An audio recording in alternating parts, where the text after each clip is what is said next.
খবরের শুরুতেই জানিয়ে দিব সংবাদ শিরোনাম, পরে বিস্তারিত। এবার ইসরায়েলকে পৃথিবী থেকে মুছে ফেলার ঘোষণা দিল ইরান।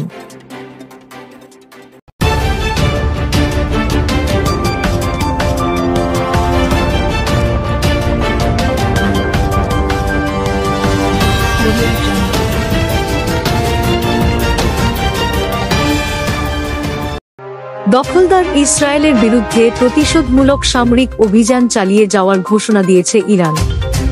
একই সঙ্গে ইহুদিবাদী সরকারের কোমর ভেঙে দেওয়ারও হুমকি দেওয়া হয়েছে।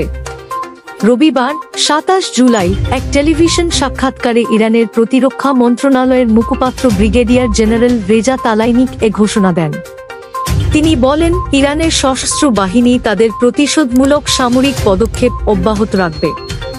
আমাদের জাতি একটি চাপিয়ে দেওয়া যুদ্ধের মুখোমুখি এবং শত্রুরা আমাদের জনগণের প্রতিটি অংশের শক্তি এবং স্থিতিস্থাপকতাকে লক্ষ্যবস্তু করছে।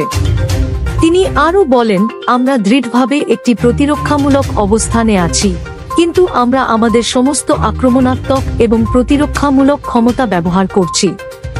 আমাদের প্রতিরক্ষা ফ্রন্টের পরীক্ষাগুলো প্রশস্ত এবং সমাজের সকল স্তরের মানুষ এতে জড়িত। এছাড়া ইরানের বিরুদ্ধে দীর্ঘস্থায়ী যুদ্ধ সহ্য করার ক্ষমতা নেই ইসরায়েলি সরকারের। ব্রিগেডিয়ার জেনারেল রেজা তালাইনিক বলেন, শত্রুরা দীর্ঘ যুদ্ধে টিকে থাকতে পারবে না এবং এটি চলতে থাকলে ইহুদিবাদী সরকারের কোমর ভেঙে যাবে।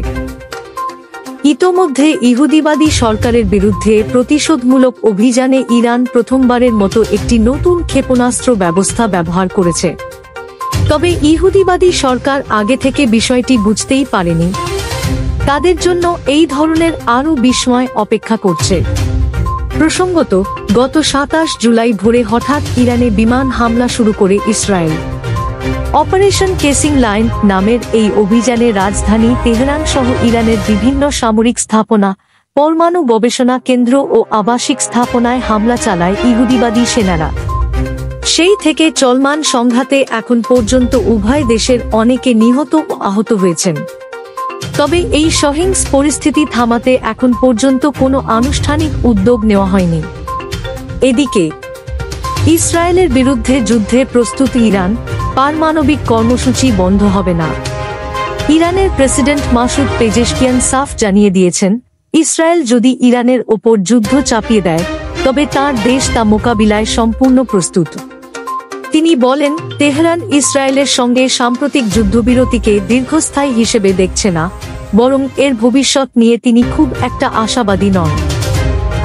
পাশাপাশি তিনি জোর দিয়ে জানিয়েছেন, শান্তিপূর্ণ উদ্দেশ্যে ইরান তার পারমাণবিক কর্মসূচি চালিয়ে যাবে। আজ বুধবার আল জাজিরায় প্রচারিত এক বিশেষ সাক্ষাৎকারে এ মন্তব্য করেন ইরানের প্রেসিডেন্ট মাসুদ পেজেশকিয়ান। ইসরায়েলের সঙ্গে গত মাসের ১২ দিনব্যাপী সংঘাতের অবসানের পর এটি ছিল তাঁর অন্যতম প্রথম সাক্ষাৎকার। ওই সংঘাতে ইসরায়েলের পক্ষ নিয়ে যুক্তরাষ্ট্র হস্তক্ষেপ করে এবং ইরানের পারমাণবিক স্থাপনাগুলোর ওপর হামলা চালায়। পরবর্তী ভিডিও পেতে আমাদের ইউটিউব চ্যানেলটি সাবস্ক্রাইব করে সাথে থাকুন।